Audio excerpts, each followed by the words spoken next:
will talk all kinds of Aikido stuff. So I sent him the link. We just talked literally less than a minute ago. So he should press that and he will be joined. So we'll see who joins. For me, it's really like early morning, and he's just finished work and he's cozied up at home. So this isn't like usually we plan live streams a day in advance or so. But this was kind of last minute from my end. Then I went, hey, there we go. He's about to join. But anyways, who joins. Perfect. There we go. Hey. All right. How are you, Tom? We're all set up. How are you doing? I'm good. I'm feeling a little bashful, like I need to cover my chest or something.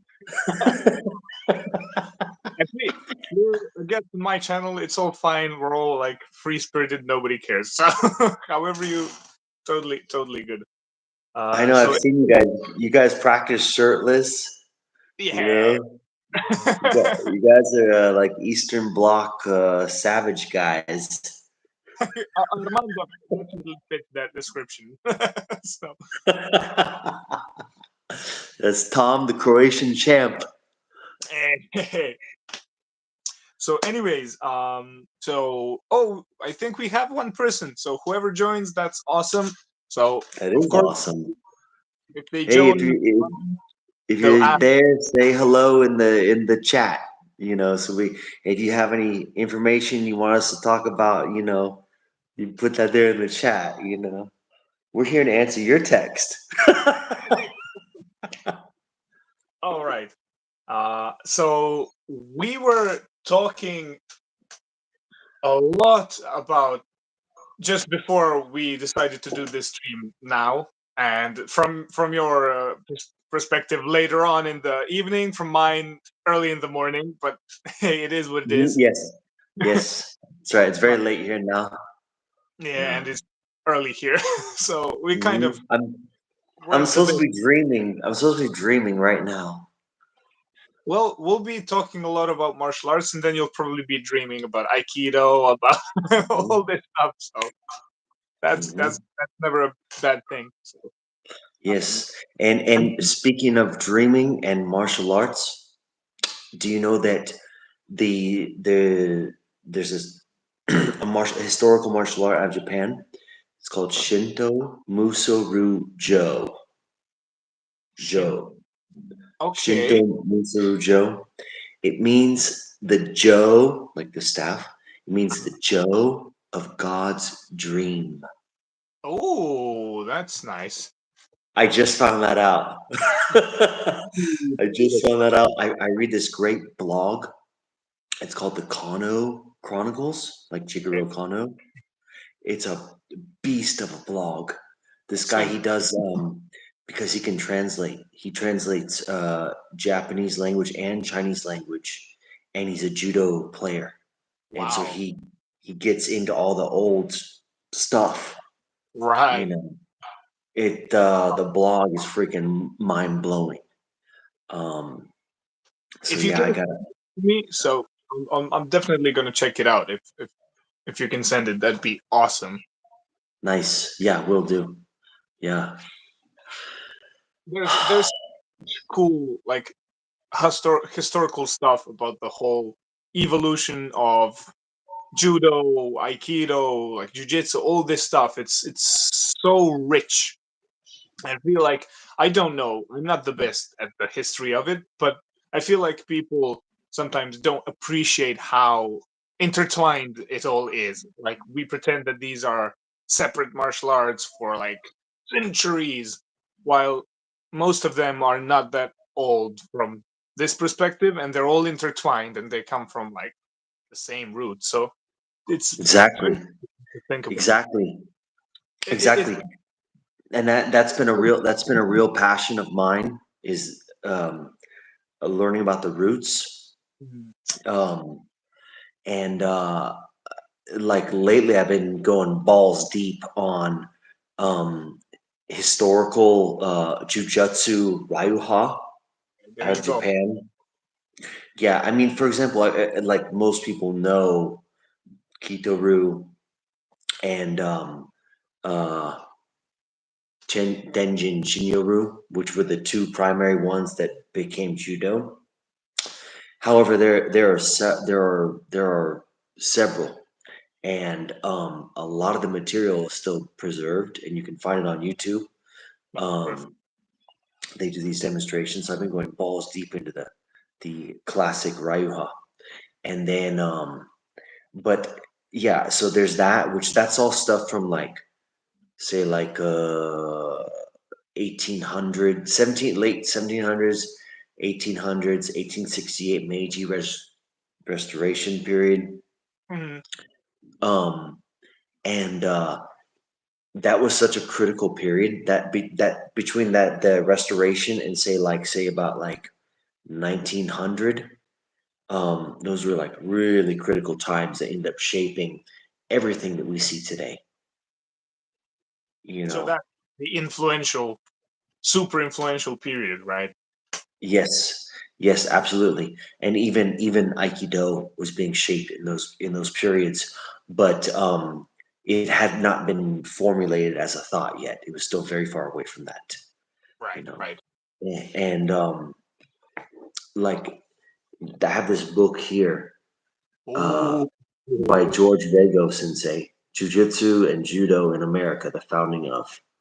And I have to say that this book details the path of Judo and Jiu-Jitsu in America, which started about the turn of the century too. And so this is a really good historical perspective on what right. happened in America. And so I picked this one up last year. Um, and actually, the guy who wrote this, George Rego, he's a friend of mine online, and he knows he's doing the real Portuguese jiu-jitsu. I always tell him that he's doing the real Portuguese jiu-jitsu, not Brazilian.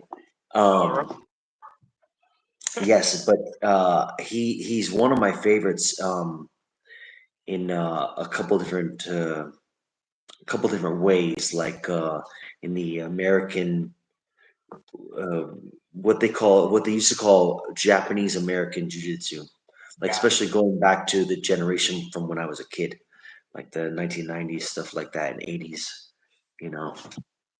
But Tom, I know that you are involved in the Jiu-Jitsu fighting method, Yes, like yes. right, like the grand what's that? Just avoided me. But in June, I can announce it now. We're gonna do a sport jiu-jitsu competition finally because I haven't fought in one yet. But I've trained with Um, extensively with people, so I want to do both newaza, which I've done in many shapes and forms.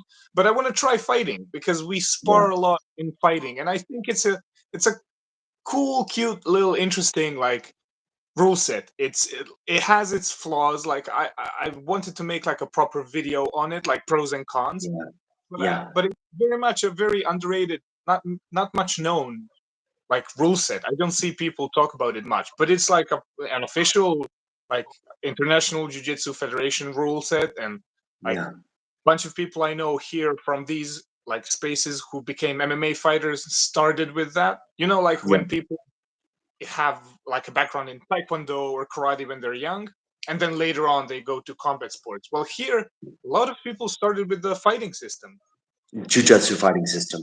closer to MMA in Yeah. terms of what you do. So definitely, Yes.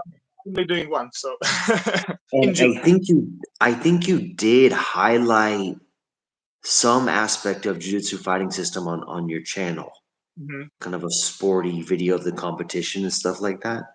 yeah, I Yeah. think we did like competitive sparring when we were preparing, and we had a bunch of people and stuff like that. So, but we Yes. would do, like full contact stuff, for the sake of discussing like Mm. what then jujitsu really be if you remove limitations and stuff like that. But But I it's think you showed some I think you showed some highlights from the competitions like on the international from the Jiu-Jitsu International Federation.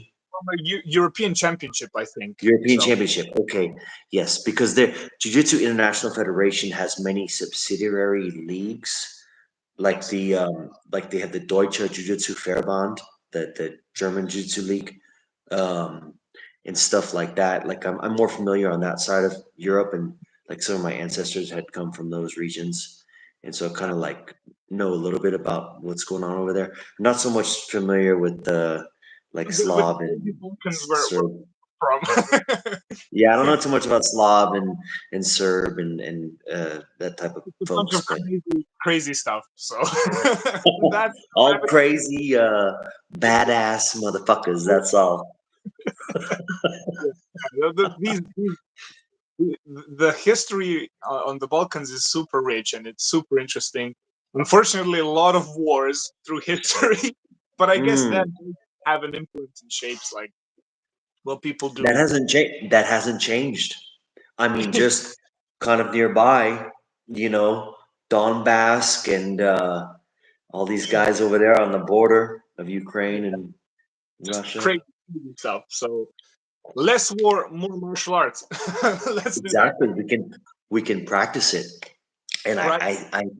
I think that's what they used to say is that they would send out the top warriors and then they would duel and they would take that as a proxy There you go. as the as to who would win. Imagine.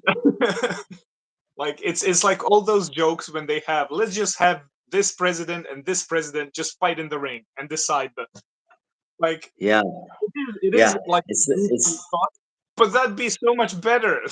Like, come on. So yeah. Let's see who's a strong president or prime minister right now. unfortunately, Putin is a judo black belt, so Yes, whoops. Putin. Yes, he's like 70 though. Yeah. You I know, mean, I approximately. still see the videos where it's like if his like partners don't fall, they're probably in trouble. But you can still see that he does have like legit knowledge in him somewhere. So Yeah, it's very not much. Yeah, it's not even like like he 20. was doing karate back in like the No, day. If you've seen it's those. not pretend. No, it's not pretend. It's real technique. It's tachiwaza. Even about 20 years ago, he even took a fall for a smaller Japanese judo player. Might Really? even have been a female. And she did a turning throw. She got right under there and like bang, dude, he went right over the top of her. I said, and his ukemi was good, He's still you alive? know. Yeah, yeah, yeah. He got up, he smiled. That's the other thing. He smiled, he handled it well, you know. Also, Which Kim Jun Ahe says that it is also a judo hey, competition. Yes. also Kim Jong Un. Oh, the North Korean, the North Korean. I think he did. Yeah, what did he do? He did. Yeah, North Korean. He's probably doing Cook Sul Won or something like that. Guessing by the whole situation and how the cult of personality there works, it's probably like no touch techniques with him. And if you don't fall, you are Yeah, done. McDojo Life needs to pay a visit to North Korea. That's hilarious. Um, Yeah. but let's go back to the because I think you wanted to say something specifically about the jujitsu fighting system, but then I like went into so lead the Yes. Jiu-Jitsu fighting system is a brilliant system. The rule set's a little funny though because the way that they divide the punching and kicking and the throwing. Like you have to do kind of one and there's also pinning, yeah, usei, waza, and submission. But extensive as well. what? Extensive newaza as well. Like you can do all kinds of submissions. So Yes, I think that there's a time limit on it though. Or at least there so used to be. There was like a tight time limit. yes, it still is. Like here, the way like we do it, and the guys like Orsat Armando, they've been to competitions. Like the Armando is a yeah, beast. I think I still have like full footage of a few fighting competitions from last year this time that I only showed. But I might go and show the whole thing. Like our karate black belt Orsat, who's fought pro in MMA twice, he's still doing jiu-jitsu competitions. Like, Mm, because why not? That's something that's more sustainable in terms of like age as well. Like he's already done an insane amount of amateur MMA. He's done mm, pro twice. Like he's not gonna go for like a crazy belt or something. He's was right. never about that. It was about the experience. But jiu-jitsu fighting He's do that all the time. oh, so he's doing the fighting system. Yeah, yeah. He's still doing fighting system, Nevada, whatever he can. Mm. So he's still doing that. That's pretty cool. But you keep on. I keep interrupting you. No worry, we're all good. They I believe that once you in Tachiwaza, once you get your grips on the person, Yeah. No then strike. it's you have to completely abandon the strikes. And I believe that the only that the strategy you would use or the technique you would use would be kind of a classic judo throw against the collar and sleeve, Mhm. Sotogari, Seoinagi, um, Uchigari, Ogoshi, stuff like that. Kind of the classic. Not you can't be like mixing it up with like catch wrestling or something like funky. Like So, they clean it up. You can't be like totally mixing any damn shit you want to put in there. and if I can interject now, I don't want Mhm. to like interrupt. Please, right? Please do. Yeah. So the thing that I see in a lot of competitions and the way that we do it here and our guys that like we have a judo black belt that teaches classes like a jiu-jitsu black belt. We got a bunch of people who do it, who all fought in fighting system. The thing is, like, you technically are allowed to do like all kinds of takedowns. Old school judo, you can go for single legs, double Mm. legs, like anything. It Oh, just those. That's right. That's right. That's right. That's right. Because the International Judo Federation banned those, but it's still available on the Jiu Jitsu that's International Federation. why our judoka friend who's teaching us, who's like he's a judo black belt first, then jiu-jitsu black belt. Hmm.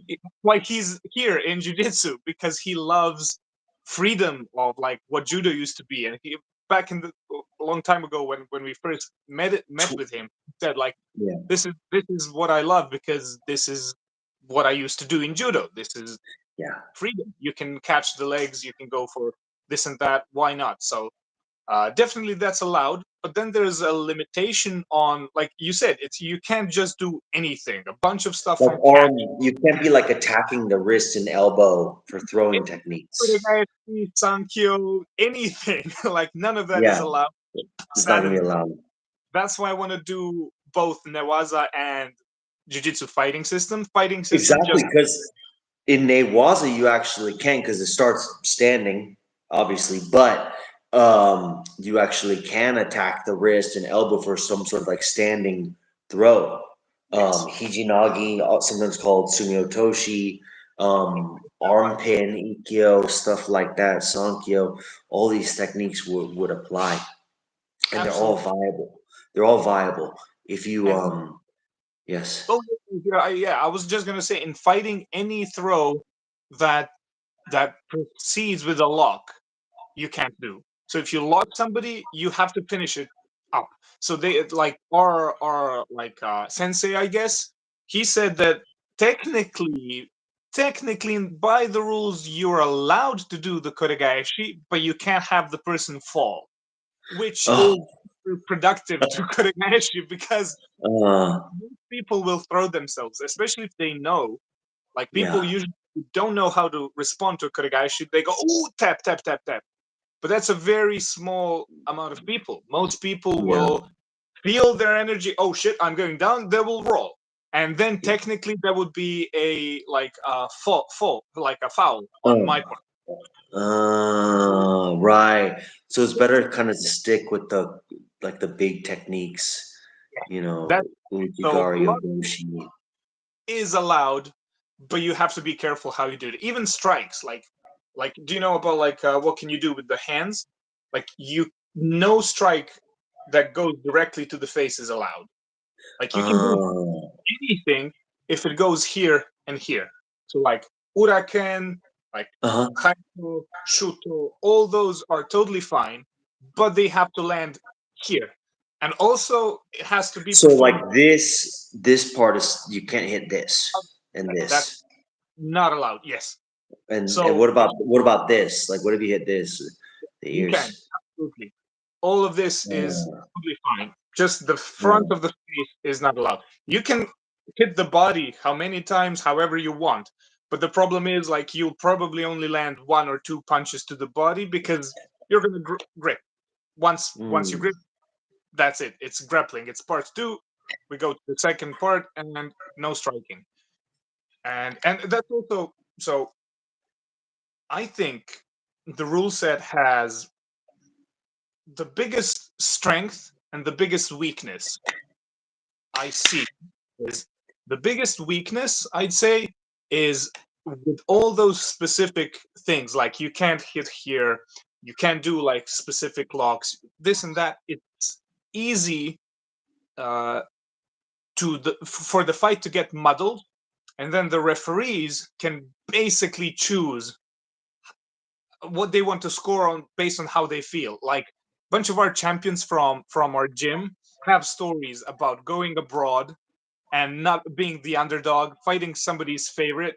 And whenever it's gray, whenever it's you throw a completely legal uraken, but the person Hmm. goes into the punch, and and you know that it's intentionally, they would score a foul for our fighters. So you can game the rules because there's so many specific things you can easily. Oh, the guy That's sacrificed his face just to take the hit. the biggest weakness I see of the rule set. There's so many like moving parts, so many specific things that can end up being gray areas where you're not sure, where the judges will have to like think about it. And if you're not the favorite, if there's any teeny tiny amount of politics, you're gonna get a foul. So that's the biggest Mm. weakness I see.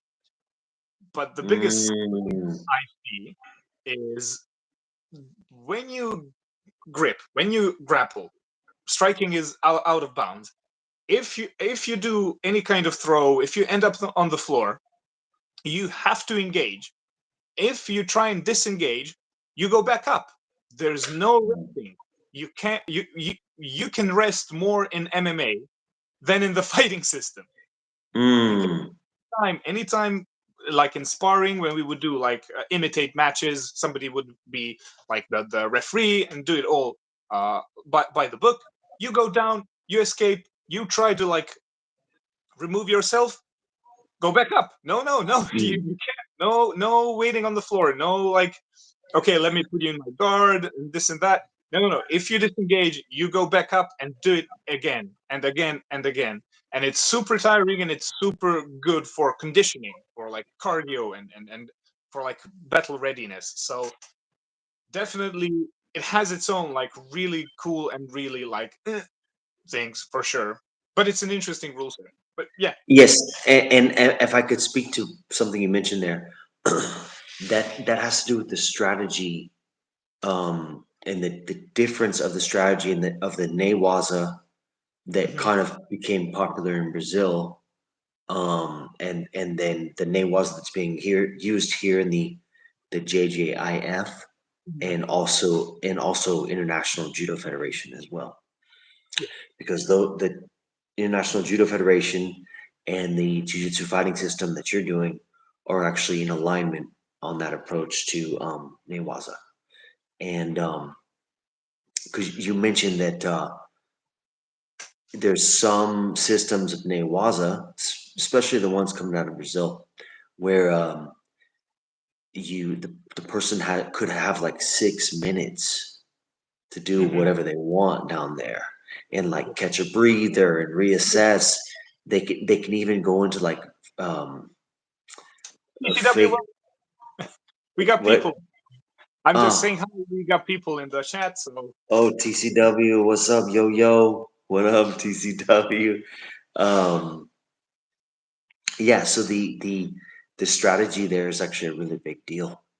Um, and you're right, the stand up aspect of it, because they could put you back up is a whole nother problem. And if Everything. you're tired, yeah, if you're tired and then they get stand up, and then in the fighting system, and then they start punching and kicking you while you're tired, you're going to be facing some real issues. We have You know. stories where, like our practitioners would go to a competition. It would start. They would like land a few shots just to initiate, just to do the first segment. Land at least one strike. That's fine. They would clash, grip, and then like we had a person do insane like Soinage slam, Uh, bomb, control, but couldn't finish the control because they uh, wouldn't get the full ippon. Then they would go back up. uh, Same thing. They do oh, another crazy throw. Boom. Couldn't finish it. Got up. The person that was thrown won in the end because you can shoot everything from you in like those first few takedowns, but if you don't have the control, if you don't like do it that way, that person just got up, kept getting up, and like the practitioner just lost all the energy because of those and that was throws. in fighting system. Yes, in fighting. Because if it was MMA, you threw them down, even if they didn't have, you can maybe strike this and You, that. Here, yeah, no, you hit. you are not doing anything. Go back up and go back up. So that I Uh, think very underrated aspect of it that people don't talk about. So do they have like a 30-second or 20-second Osei Waza where you can pin the guy, and like yeah, in judo they yeah, have yeah. that, If and that's if an they would ippon. if they would have done that, then the fight would be over. I think because they would complete full lip on like the first segment and the second segment and control. That's like it. But if you don't do it, Um, but you go for it and you don't finish it, you that can result in loss of a lot of stamina. So oh, oh, hell yeah. not much. Hell What yeah. so today's discussion TCW is asking is currently about jujitsu fighting system and about different branches of like Japanese jujitsu and like talking about Yeah. specific rule sets. But I'm guessing it's probably mostly gonna be about stuff like that, like Japanese art, including Aikido, Judo, Oh, Jitsu, and yes. Yeah, and we want to talk about some of the people in Aikido that we love and that we admire, and also some of the people in Judo and Jiu-Jitsu as well. But and some of the people that we train with, that we love wrestling. Catch wrestling is the best thing in the world. That's Western. That's American and British wrestling right there. There's nothing better. We love that, bro. a lot We of love things that. And about actually, catch wrestling is a great rule set, yeah. and it's very possible that you could see someone in catch wrestling competition doing the same technique that is being done in Aikido So or many competition. so many Uh, momentum stuff as well. So many old school like wakigatame. That's uh, I've probably seen wakigatame outside of judo done the most in catch wrestling and talked uh, about it, more than in BJJ. Like you're not commonly gonna learn wakigatame in a BJJ school, even though it's completely legal. It's part of the yeah. system technically. But I think I spoke to Jamie Loves Martial Arts, and Mhm. he said it's Shout out to Jamie. He's the he's man. he's the man. That's how you do like BJJ black belt. He just won a Shuijiao competition. I think I saw that. he's like low key just trying to win and be a champion at every grappling rule set that he can. Oh, And oh. he's He so really good. loves it. He's Jamie killing loves from martial arts. It's killing no lie. combat jujitsu, killing it in BJJ, killing it in Shuijiao. That's like Yeah. He does awesome. like Tai Chi and stuff like that too. The guy is the man. Yeah, yeah. He did about every martial art that you can possibly. So, oh yeah, absolutely. Rokas is Bro, uh Rokas commented on one of your early videos. Me and Rokas both commented, and I think me and Rokas had some interaction there on like your old school video, and you you were one know. first people that I actually like remember who they Yeah. were when asked like, "Am I affiliated with the gym or this and that?" And I told you that I'm gonna turn this into a like channel about all kinds of martial arts. And at that point, it wasn't even Martial Geeks. I remember. So Right. Bro, I almost lost your channel because you only had like 15 subscribers. And I went back through and I couldn't find it. And I think I typed in on I think I had to see I think I had to go through my history and find it. And like, I think that's them. Cause it was about 3 months. And I asked you a question. I said, "Hey, how's it going at the gym? Do you have any updates on your school and stuff like that?" And you said, "I'm working on it. We're collecting footage." And then I actually asked you if you were involved with the Jiu-Jitsu International Federation at that time and at stuff like some that. So we got the ball rolling. Yeah, some of my friends were already there, but I wasn't like an official member yet. I only trained a few times over there because I did a lot of traveling in country, so that was all pieces falling slowly together. But can I tell you a story that I've never actually shared on this channel? It's out there, but it's like you would have to like search for it and this and that. That video was directly inspired by Rokas, and the whole channel, this whole channel wouldn't be here if if I think it was winter that year, he left a community post that said like, "I'm looking for like amateur editors, whoever, I need help with this and that, blah blah blah blah." And I was just scrolling and I saw, oh, like 45 seconds ago this post came. Nobody answered, and I'm like, well, somebody's gonna answer. Kept scrolling, but I kept coming back to that message, and I was like, you know what? Shoot, like I do a lot of editing. I do a lot of this Oh, stuff. I always want to have channel. I'll just say, hey, I could do it if that's okay. I'm not the best at it, but this and that. And yeah. he replied. And for a few months, I think I actually worked as an editor for Rokas, No and way. amazing. I got like a Instagram stream. I got to talk to him like this. That was like, I felt so honored, and he was so nice and so like supportive that from that moment on, I was like, okay, so this is a big like sign. Just make a goddamn channel, like do it. This is perfect. Oh, And then I he, looked at that video, and he mm, saw it, and he helped it like shoot it up. So it then I was did. like, okay, let's just do I martial.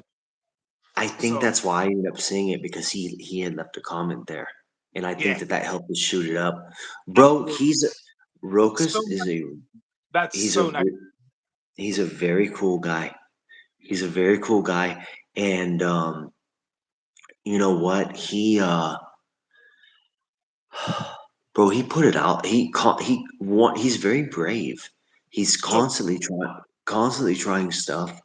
Um, and he had all this experience where he had come through kind of a culty. Um, that's right. TCW, is that catch wrestling? Is that what the W stands for? Texas catch wrestling. Is that right, bro? He's a very cool guy. Um, and he Rokas had come through some sort of cult environment in Aikido. Okay. super, super. It was probably a cult specifically, by everything I've seen at least, or at Yeah. least it's this close to being one. So Yeah, yeah. And they they they kind of like used their links to Japan to have some sort of legitimacy, where the deadly fighting art, stuff like that. And then later on, Rokas actually like put the gloves on and did the damn thing and brought. He had a huge channel.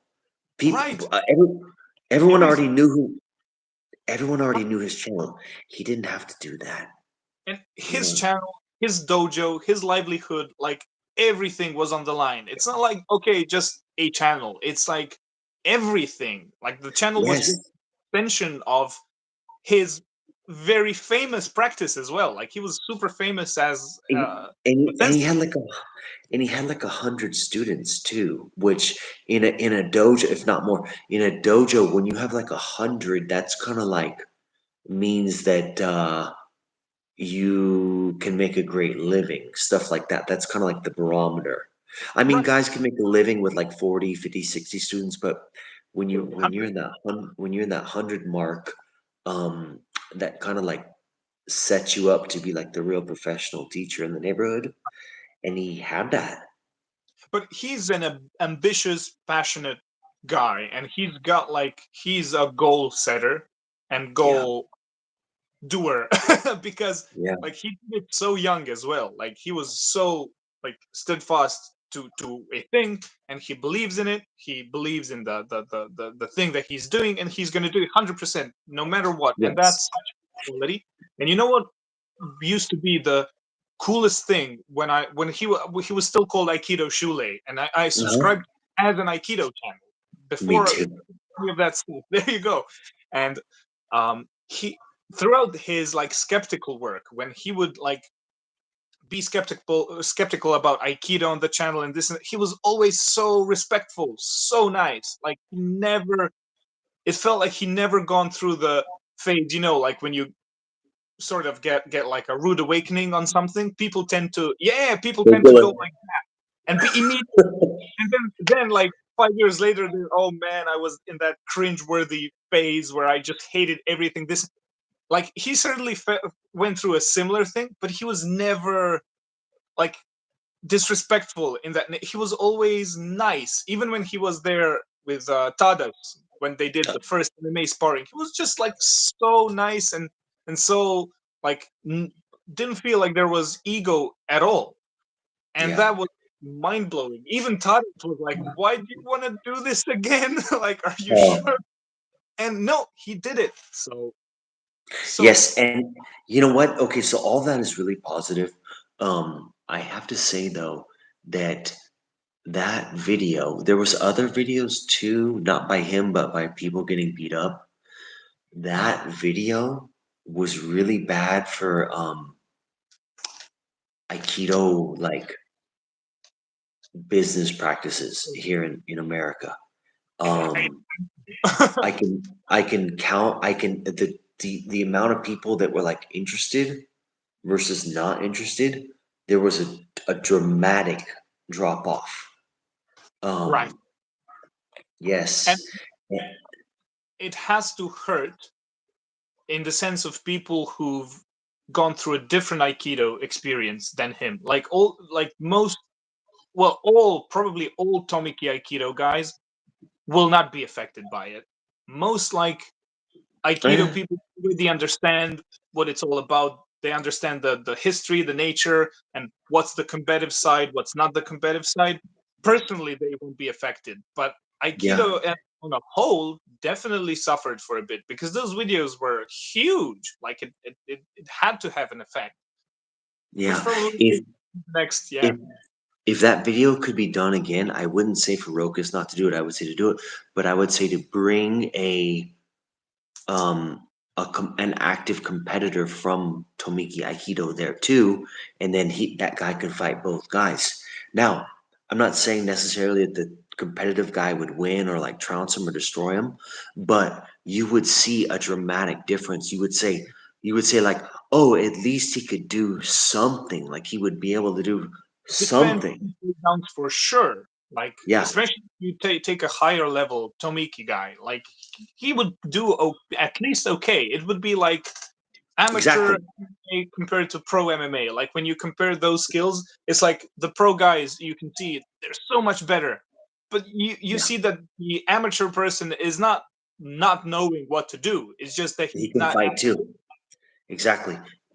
Exactly. It would have been radically different. Radically different. Win or lose doesn't matter. At least he would have shown something. He wouldn't have been a laughing stock. And you know what? This the thing is that Rokas was not one thing he pointed out that was true. He's not unique into losing that fight. Most of them would have. Most of them would have lost that fight badly. Some worse than others.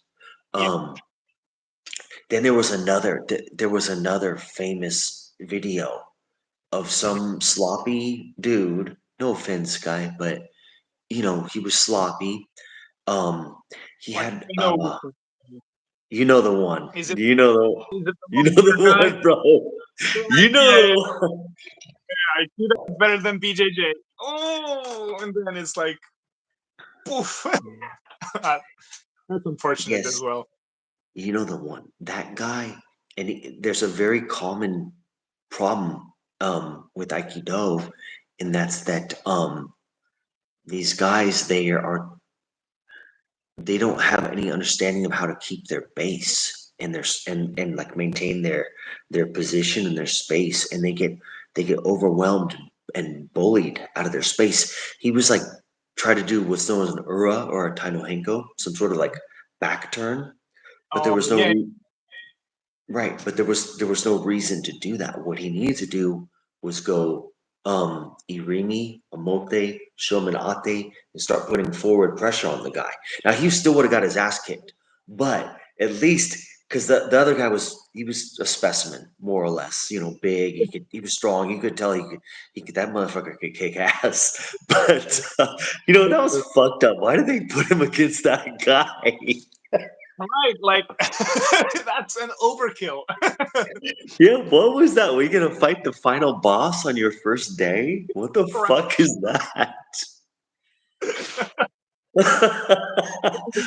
Whack, low kick, fucking bam, like no, you Right. know what that guy did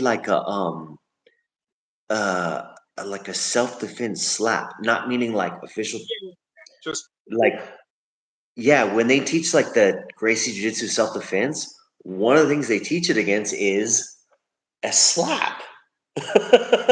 And that was the move that guy did. Whack! mechanically it's the same as the punch. The only difference was this. Like the mechanically it was the same. And it keeps your hands safe. Poof! That slap is loud.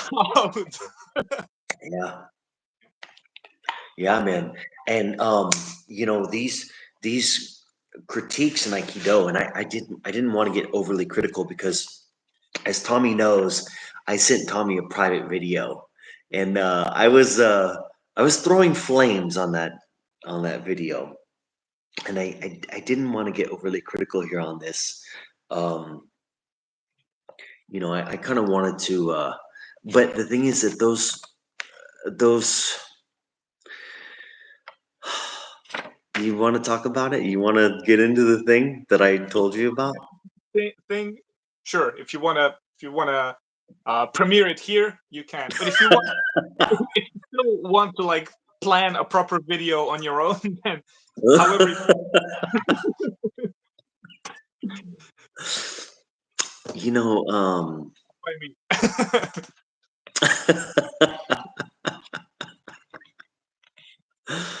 Tommy It's an interesting, knows, man. it's an I hate interesting. some of these. Yeah. Do you know that the average age of an Aikido student in the United States is So 50 like years old? that's 48, 50, 55, something 50, 60 maybe, something in that range. So Aikido is going through a crisis here. Um and not so much in some other places like Japan. They still have like sure. working age people, 20, 30, 40 in that range. Um but over here there's a crisis of of epic proportions.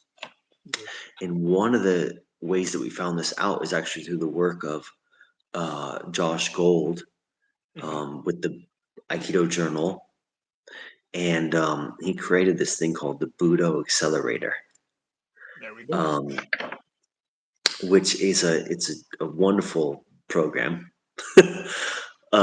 because it aims to bring young people into the art, like college age people. And one of the things they did there is they use like it's packaged very well, and it appeals to young people because the language that they use, Mhm. like they use inclusive language, Mhm. like modern language, not like more like a social Yeah, good and yeah, because yeah, as you because as you probably know, Aikido started off as like a far ultra nationalistic right wing political yes. scheme. The Okay, Do, well, right, used to be tied to the right wing, from what I've heard.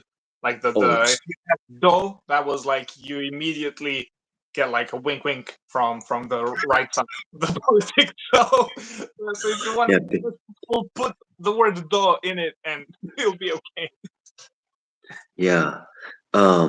Okay, so but these guys here in America with the Budo Accelerator, they packaged it to be like way more like friendly and inclusive and stuff like that. So it has a nice ring to young people.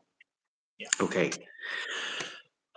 Now, what they're doing is they're bringing it to young people, but they're also showing them jujitsu newaza, Hmm. uh, specifically out of the Machado camp, um, and then Filipino stick fighting, and I think one other system.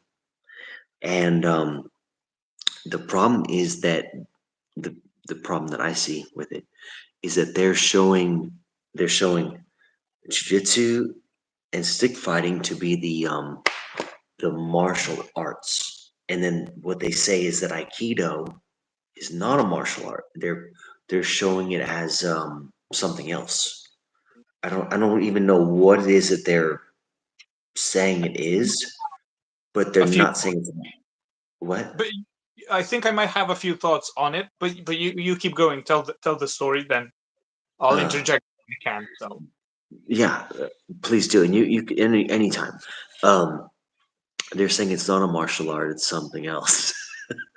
But these other things are the martial arts. yeah. Yes. Do you know what they're proposing Aikido is? Like a vehicle of self development or something?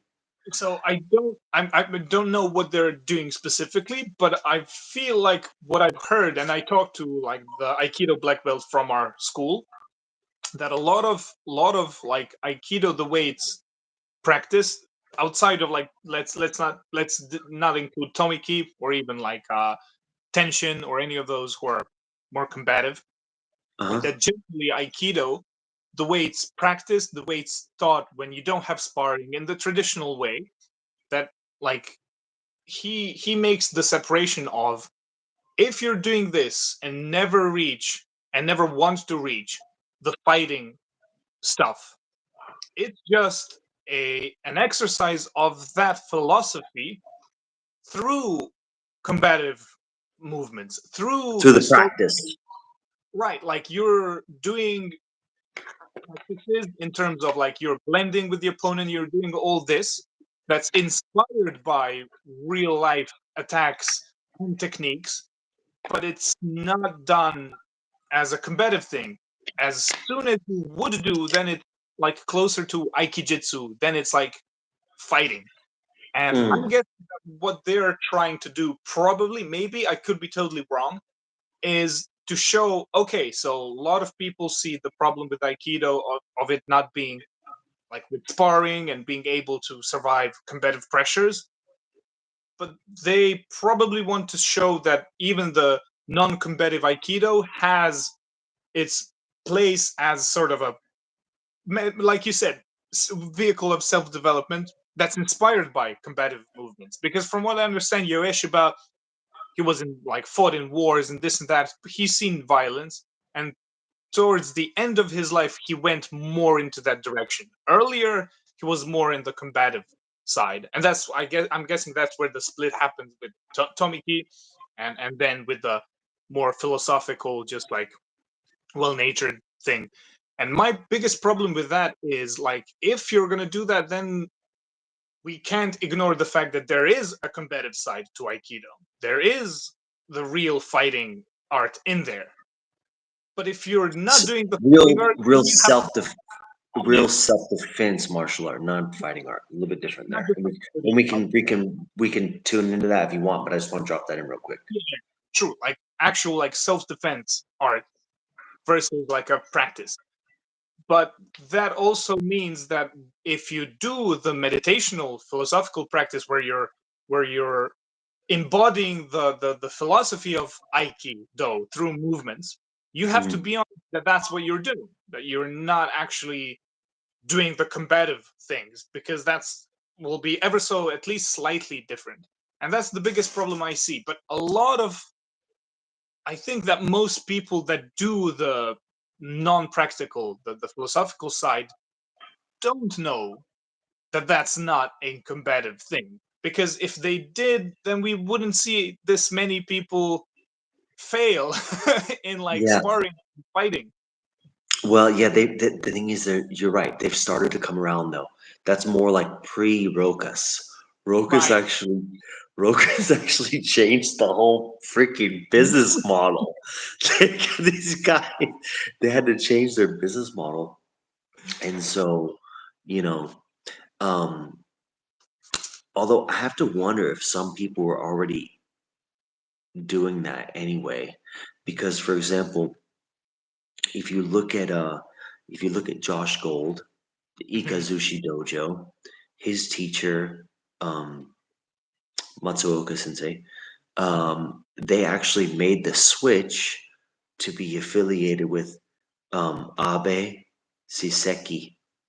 Sensei from 1915 in Osaka. Okay. Um, Abe Siseki Sensei, he was a calligraphy master, Mhm. and he was also a misogi practitioner, like the water training, like in the cold water and the breathing. And his goal was to unite calligraphy, Mhm. misogi, and aikido as a life path and Oh, method. And he said the way you breathe is the same way in all of them. And so when the teacher of Josh Gold, he when he went to go for his sixth degree, which gives you full licensing to like promote black belt students, when yeah. he went for his sixth degree, he went with Abe Saseki Sensei. Now he had the opportunity to go with Isayama Hiroshi Sensei, who was doing the practical Aikido, military Aikido. Um, he was he had that chance because he had the association with Seagal, and Seagal had been a student. Seagal had been a student of Isayama Hiroshi Sensei, and so they had the chance to become re-bona fide as a martial art under Isayama Hiroshi Sensei, and they chose not to. They chose to go with the spiritual path of calligraphy, misogi, and aikido all in one. Mhm. Okay, right. And you can look at it now. You can look at the derivative, and what's happened is that as they go down the line on that path, they lose really critical components that you need to have in a martial art. Right. Um, right. One of them is base. The other is connection.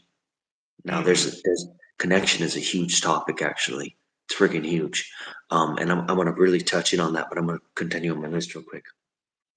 Base, connection, um, positioning, execution, grip implementation, leverage, matching of timing, and I would say those would be like the seven critical components.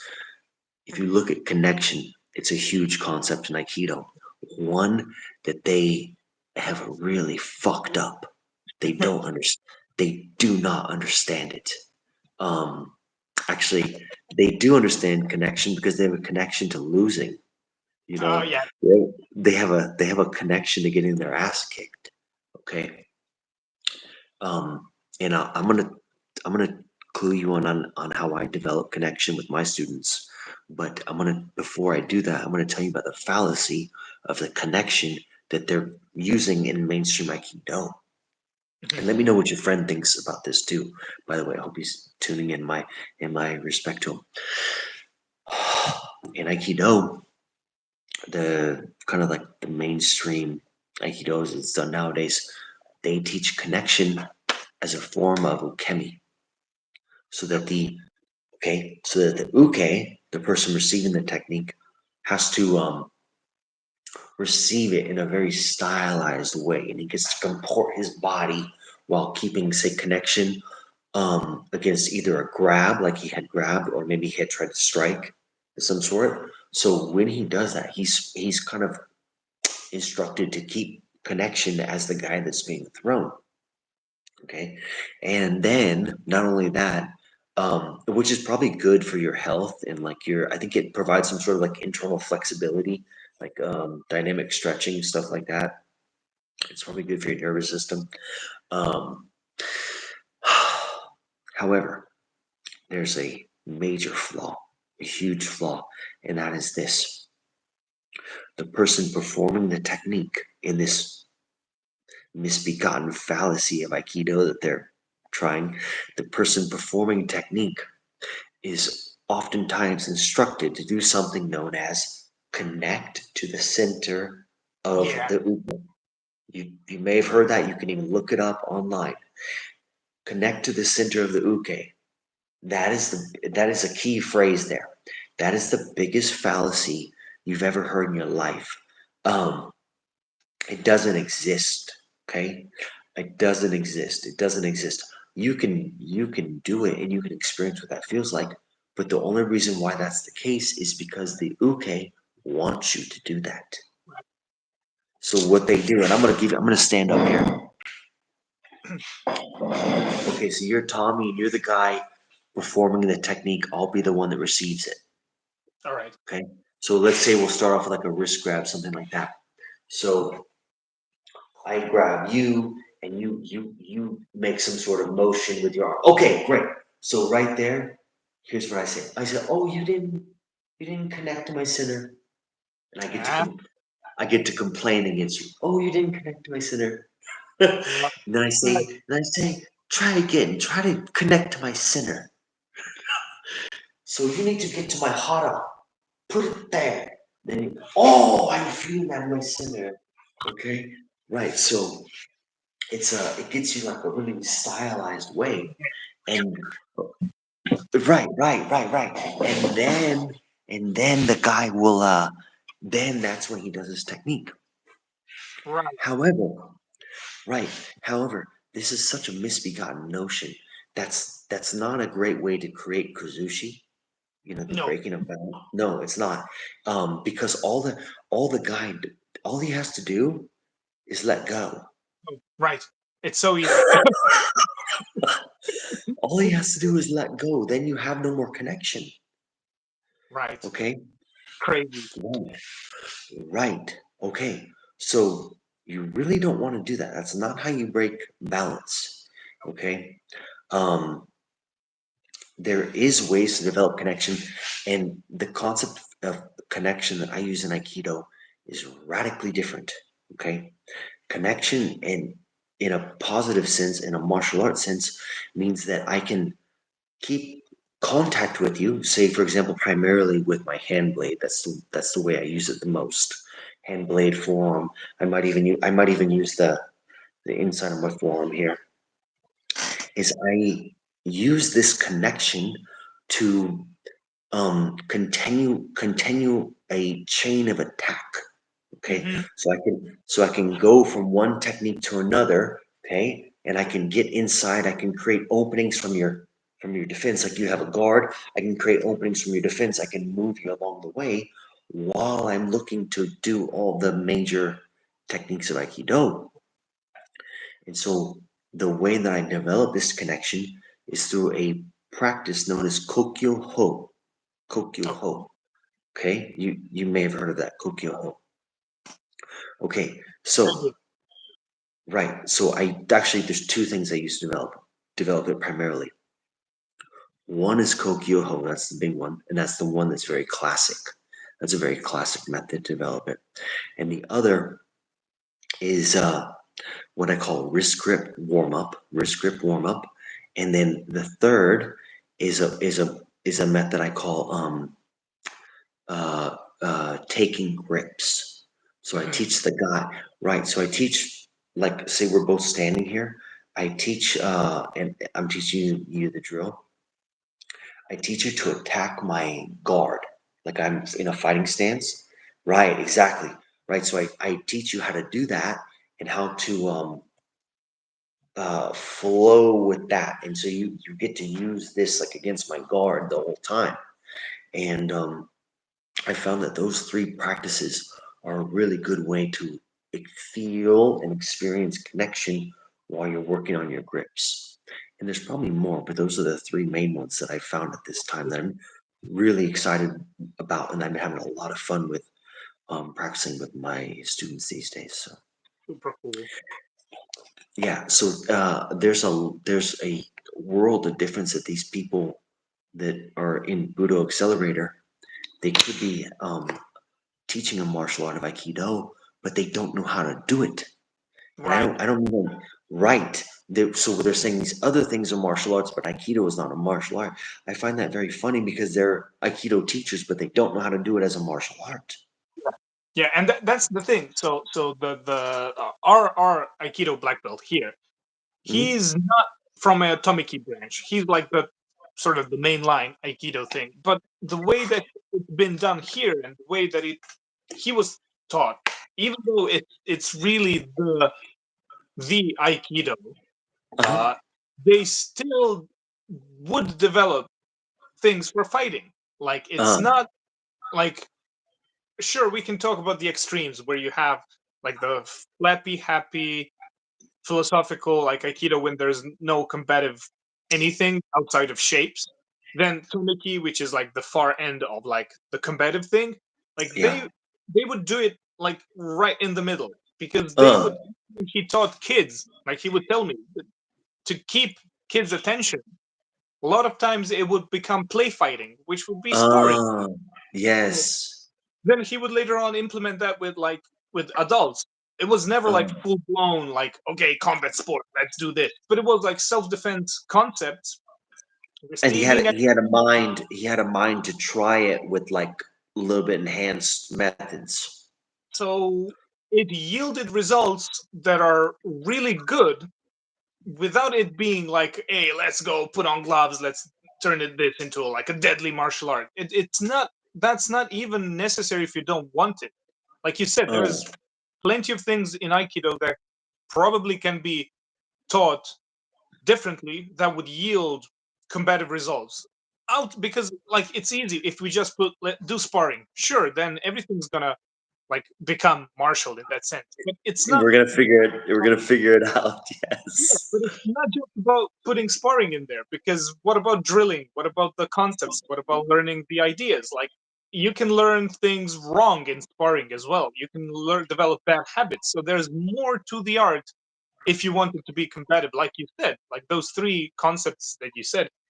Perfect way to put it. So Yeah. it's not as simple, because a lot of people, when they say, whenever you put like a specific like nuanced traditional martial art and you put it to sparring, a lot of people go, well, it just looks like bad judo or bad this and bad that. So Uh-huh. that's where only sparring isn't the best. Well, Right, it, because we can refine the techniques and the that. strategy how to do it. Right. Yeah. It's not only that, because here's a perfect example. The video that I watched, I think yesterday or day after, where you showed the koregaishi grip.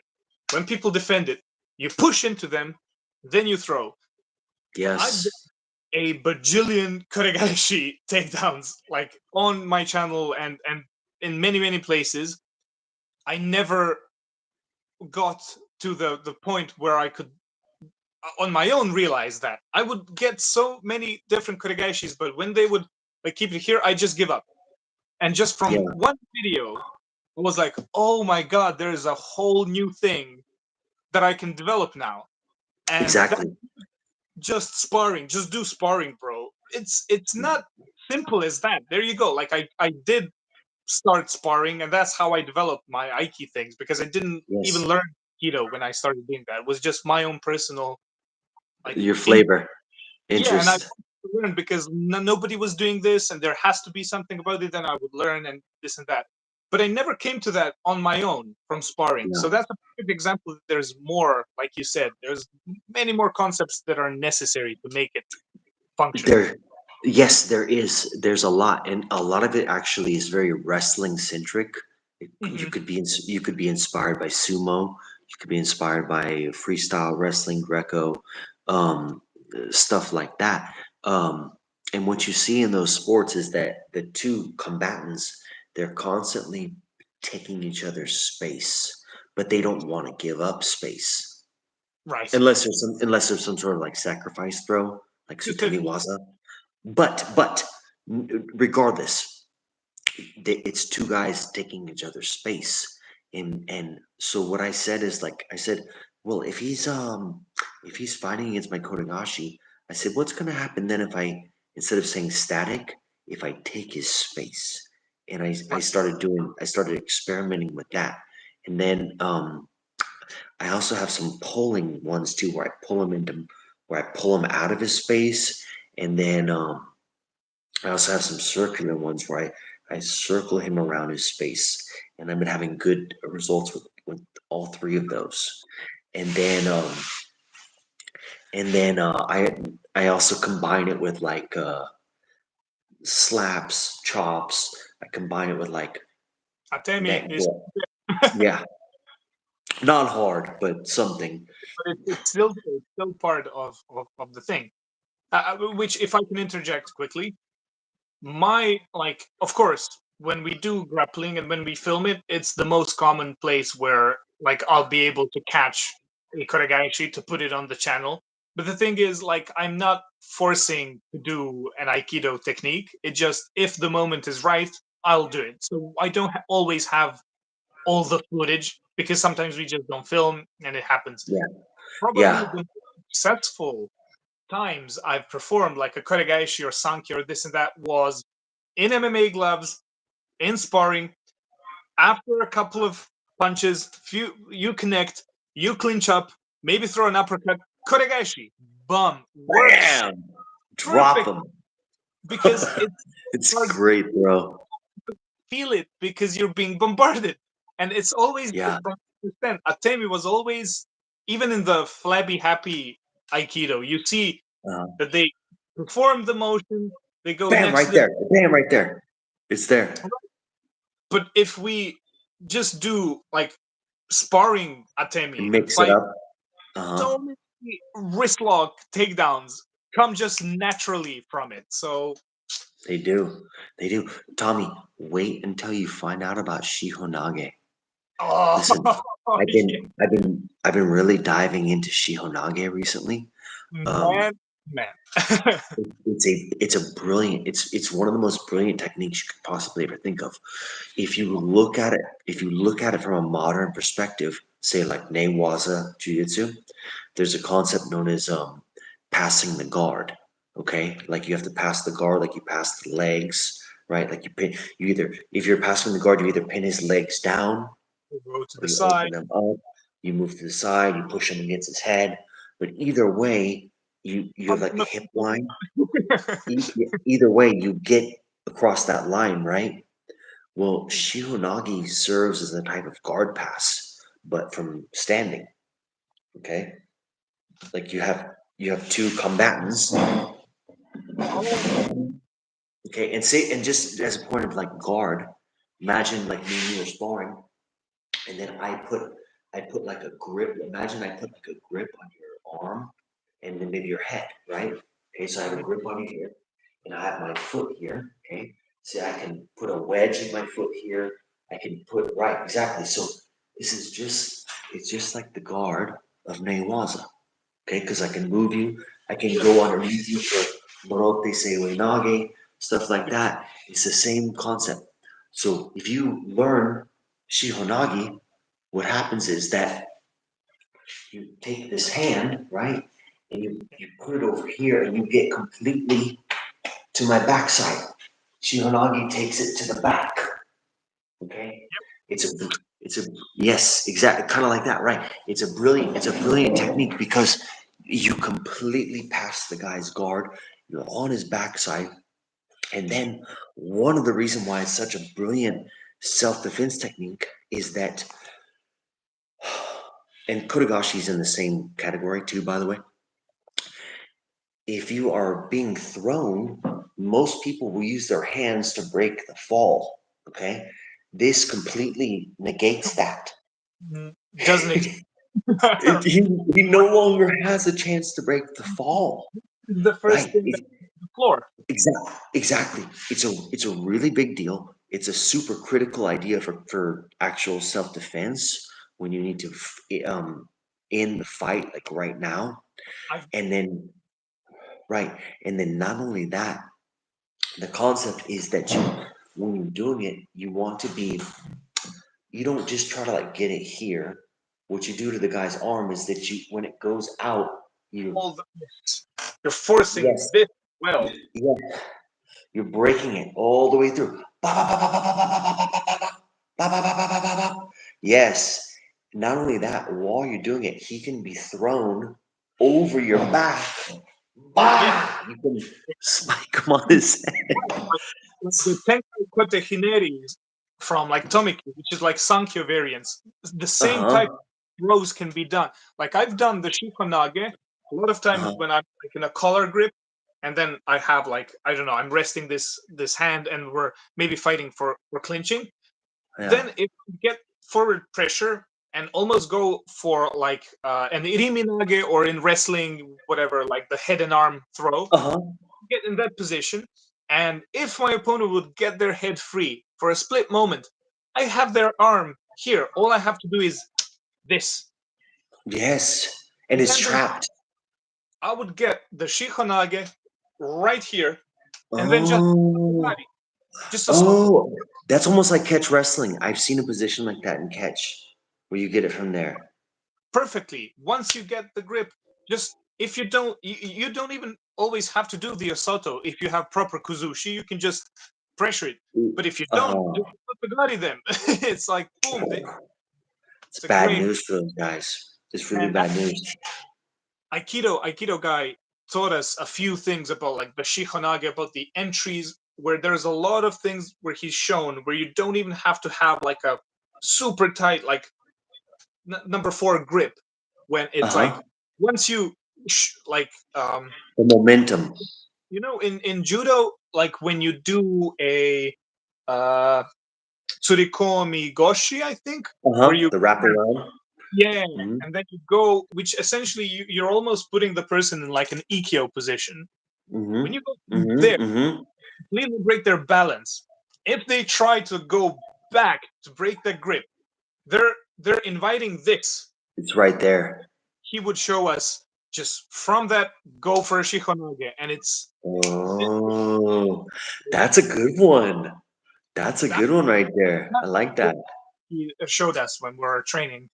I think actually the first time that we went to the gym with him to because we talked, we met up and this and that, and before he joined the jujitsu gym, we went to his place, and that was one of the first things that he taught us. Of course, Armando immediately picked it up and destroyed everybody with it. Bro, I'm scared of Armando. Armando scares the fuck out of me. He's Tell- Can you tell Armando I send him my respects? Armando scares the fuck out of me. he's the nicest person of all time, but like he will fuck you up. He's just in the gym. He's like the nicest person ever, but like he's got skill. He's got like, and he's very much like catch wrestling style of like performing, just grabbing every he can. He's gutsy and he just grabs it and fucking goes for it. Right, like you can Yeah. take his back. You're getting like 3 or 4 double wrist locks all at once, like, and then he'll just leg lock you afterwards. So it's like crazy stuff. That too. That too. So, hey, so actually, I wanted to ask you if we could mention a couple people that we love and admire in martial arts and Aikido. Oh, absolutely. And okay, I mean, I could make a whole separate podcast about this. Right. A couple of them I know kind of loosely through Aikido, and then a couple of them are my direct teachers, and then a couple of them are people that I've met online. First and foremost, I have to mention about my teacher, my main teacher, James L. Paulson. Um, he's a brilliant guy. He's exceptionally skilled in Aikido, especially on the part where Aikido meets karate, like the strikes, chops, stuff like that. And we can get into why that might be the case, but for the time being, I just want to say he's exceptionally skilled at that. Um, he was the first American to get his black belt in Japan in 1959.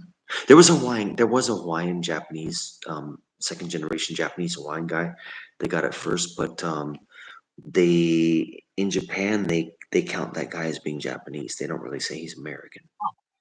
So in Japan, my teacher is the first American that got his black belt in Aikido. Um, and apparently that guy from Hawaii, the Japanese Hawaiian guy, apparently he was a very cool guy and he was very influential over there. But nonetheless, my teacher James L. Paulson, very skilled. Um, he he taught self defense, defensive tactics, stuff like that to the FBI before he bought the martial art academy I was training at in 1998. And he introduced me to his teacher, which is Isayama Hiroshi. It's the Oh, last, okay. yeah, last name. He this Isayama Hiroshi is the Grand Master of Aikido. Now they don't use that title. That's a title that I'm using, but it's one I think is appropriate. And you can ask your friend about him. You know, Isayama Hiroshi. Oh, Um, he's like huh? full on. Like I think fourth Dan. I'm pretty sure, and he Oh, traveled in Japan. He's also a kendo practitioner. He's got belts there and this and that. He's all into like love Japan kendo. culture. Kendo, So kendo, kendo, and kinjitsu are the right sword work to combine with aikido. Not iaido. Not iaido. Some people are combining it with iaido. Those two are not congruent. They are not congruent. Um, okay, so those all the um, names.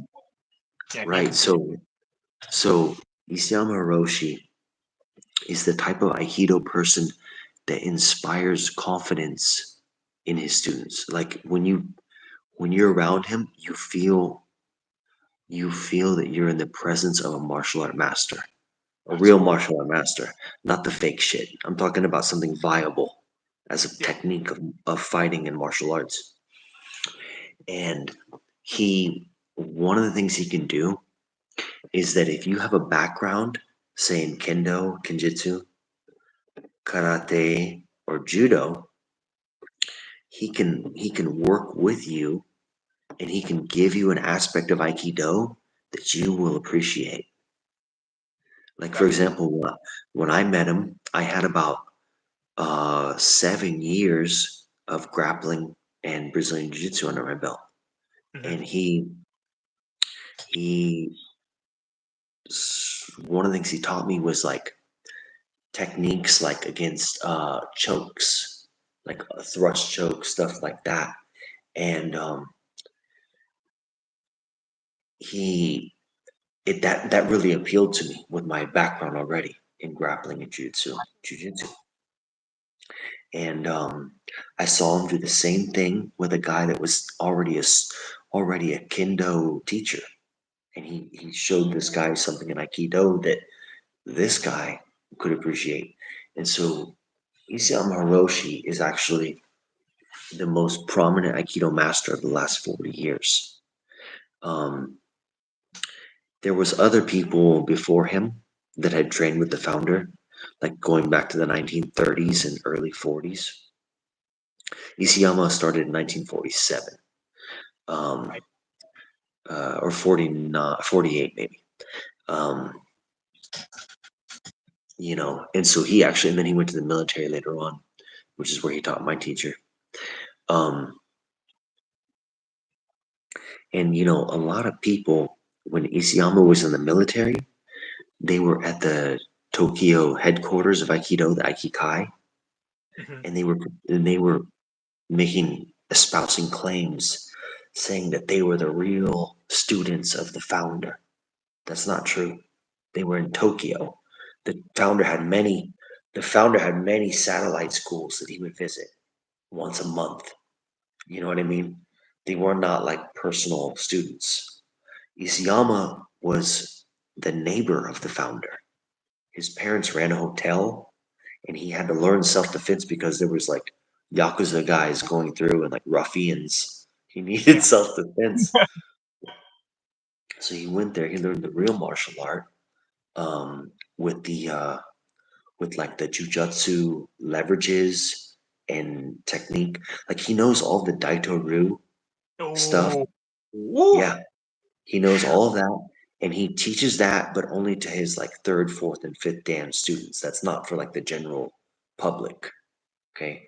Um, but he does demonstrate some of that during his. Tell me. Interject real quick, then you continue because I can't forget. So last training session when we did the live stream, we actually filmed a few Aiki techniques, a few new things that I don't think I've shown on this channel, and there's a I lot know of that. influence from Aito Ryu. They're Ah, super disgusting but wonderful in their own way because it's about cranks and doing like an ushiroate type thing mhm. from uh, Ah, the footage yet because the guy that filmed it, Josip, our Martial Geeks member, he went to a jiu-jitsu competition. I couldn't because I'm getting ready for work, but he just fought in Newaza. mm, So we're waiting for that footage of his fight and also the IQ footage. So just so I don't forget, I have to go to the gym and see what happened. Like, where is he at? So, I'm looking forward to it. keep going. And so, yes, so Izuyama, he demonstrates oftentimes the jujutsu version of it because it's oftentimes more direct. Because the leverages of Aikido, they tend to be very circular, and it's kind of hard to see where it is that the actual technique is. And so a lot of times he uses the ancient one as a point of reference. And he says it's just like this, stuff like that. And one of the things he's really good at developing his students is their base and their defense. You can't hit them because they're really tuned in to defense and applying their technique. And by the way, he does have a third-degree black belt Shotokan karate, and so Perfect. he uses that too. And then yeah, the best one he was teaching in the military though. So you had all these other guys out of Tokyo acting like they were the best, and they're not. A lot of them are trash. the best dojo, the best dojo in trash. The best dojo in Tokyo was actually not the Aikikai. It was the Yoshinkan in the Oh, like in the 1960s, 70s, and 80s. The best dojo in Tokyo was the Yoshinkan. And golden you age could of you a lot of Japanese arts when you think about it. Judo, karate was insane back then. Then you pair it with Aikido. It was really the golden age. Like that. Yes, but you're right, and there was also catch wrestling there too. But specifically for Aikido, it was the Yoshinkan during that era, 60s, 70s, and 80s. They had a teacher named Takenouchi from Yoshinkan. Look him up. He's dope. He's really good. Um, and then I also wanted to mention, who else did I want to mention here? Uh, oh, as far as like my teachers and friends, I also wanted to mention under Isayama, there's um, Abe-san, Mr. Abe. He's about 40. He's a really great guy. He's an engineer, amazing Aikido. He just came out, did a clinic with us. He's really good. And then there's his senpai, which is Azuma Sensei, and then he has a dojo called she She oh, Zen Shizen. Zen. The name is escaping me. Sorry, Osmond Sensei. And then also our friend out of Brazil, Mauricio Fujimoto Sensei, who runs a dojo in Brazil called Templo Dojo. These guys are all my heroes in Aikido, and they all gonna beat me up if they see me do something wrong in Aikido. So Shout out to them. shout out to all these guys. And then locally here online, I have some friends I wanted to mention. Oh, and also here in the university in Northridge, there's Komori Sensei. He teaches a very cool Aikido class that is kind of slightly combined with Judo. So it's kind of a Judo Aikido. It's a very cool class. You guys check out Komori Sounds Sensei. like my type of thing. It's very cool, very cool. And then online, I'm friends with a guy named Toru. He started a dojo called Toshinkan Dojo. He's my friend on Instagram. He's a really cool guy. So if you're listening, Toro-san, type continue on your path. And then also George Rego Sensei from Kokondo, and Jamie loves martial arts, and then also finally Tommy, the Croatian champ from Martial Geeks. So it's been a pleasure getting to know all you guys over these years, and You too. thank you for having this conversation with me, Tommy. Yeah, epic. Of course, my pleasure and an honor, really, because again, you were one of the first people that even like reached out with that video, and I felt like, okay, I've got something with this, and I felt, because I never had any formal Aikido training at that point. Right, Uh, right. We're doing jujitsu, but I'm also doing Aikido with that master. mm, Still like yes, doing it, and it's sort of a blend of jujitsu with his Aikido, but it's the most right. official formal training I've gotten. But It's a good then, way to do it, though. yeah, and I feel like this, at least I hope what I'm doing, and especially with that first video ever, is to show like back then I didn't even have a single like MMA fight, no like training of that kind. It was just like I just did what I did, You and a had the lot of balls to do it, though. right, a lot of footage is even older than the moment I uploaded it. That was like when I uploaded it. Most of those like videos were a year or 2 or 3 years ago. And that Mm, should prove that if somebody who's got very little like proper combative experience but is into martial arts, if you can pull off a koregaeshi in sparring, then it means that technique has something in it, that it well, it works. has everything in it. It's the Right. best technique in the world. Right. I love koregaeshi. Everybody knows that I totally spam that technique, and it's probably my favorite grappling technique of all time. It's so Brilliant. interesting, and I could talk about that specific technique for like hours. But I was gonna say, if I was able to do it correctly without proper Aikido training, but just interest in Aikido, Being interest, inspired by it. and actually think about it and try and figure it out, then imagine what like masters can do this stuff correctly. That's crazy. Like that was my whole point. I would tell people where it's like, oh, Aikido's garbage. I'd say, well, I do it. Well, you're just like my point exactly. Like the Mm, fact that I can do it just tells you what like some badass who's been doing it for his whole life, he'll destroy yes. you. Oh, If bro, right. I could tell you some stories that I know firsthand about some of my teachers that have destroyed people with Kotegaeshi. And it's such a sneaky technique as well. But it has so many variables, so many things, and I just think it's so wonderful that like you can get so much control, so much reaction from the person just by grabbing this. This is like the Hmm. area of interest. That's like well, that's tiny, and you get the whole body to go with it just by a wrist grab. Yeah, There's something so pleasing about that concept to me personally. I just definitely. so Oh, can I say real quick? I also wanted to give a shout out to Tristan from Spirit Aikido. I follow his podcast, and I leave him some nifty comments.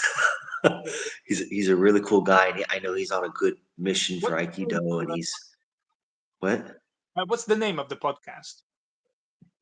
I think it's martial wisdom, but if you search that, other stuff will pop up. But if you do like I might have seen that podcast. It could be. I know if you there's a modern Aikidoist podcast as well. I've seen that guy, him. yeah, yeah, Perfect. he's a I've watched a few episodes. yeah, he's a cool guy. Um, he's wrong about almost everything. But he is a very cool guy though. So I want to give a shout out to him. Um,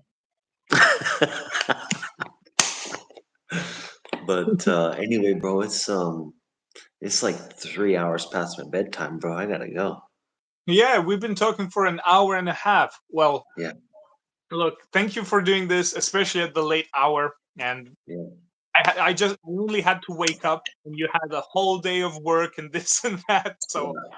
thank you so much for doing this, and we'll do Mm. more. We'll do more. Let's do more because there's actually more I want to talk about. Maybe we could even do some that are like half this time, something like that. You know? I've Okay. seen a lot of videos where people do like shared videos in the sense of let's pick a topic, then you film this part, I film this part, Yeah, and then we discuss it, and then edit it out into a video, and then stuff we like could that. do that. There's We could do ideas there. that too. Yeah. Um, Hey, so when we end this call, does it matter who ends it first? Is it gonna save? Is it gonna upload? No, so it's if you leave, I have to then end the stream, and it will Okay. automatically be on my channel because like I invited you. But next time, Okay. let's do it on your channel, so Okay. that's Cool. but once it's online, you can crop, you can use the footage, you can do whatever you want with it. It's totally Yeah. like free. Every live stream I do, it's just whoever is in the video, it's their video too. So if you want like Cool. edit it out, pick some pieces of whatever. It's Oh, all yours. right, like shorts or whatever content. Whatever. So it's all good.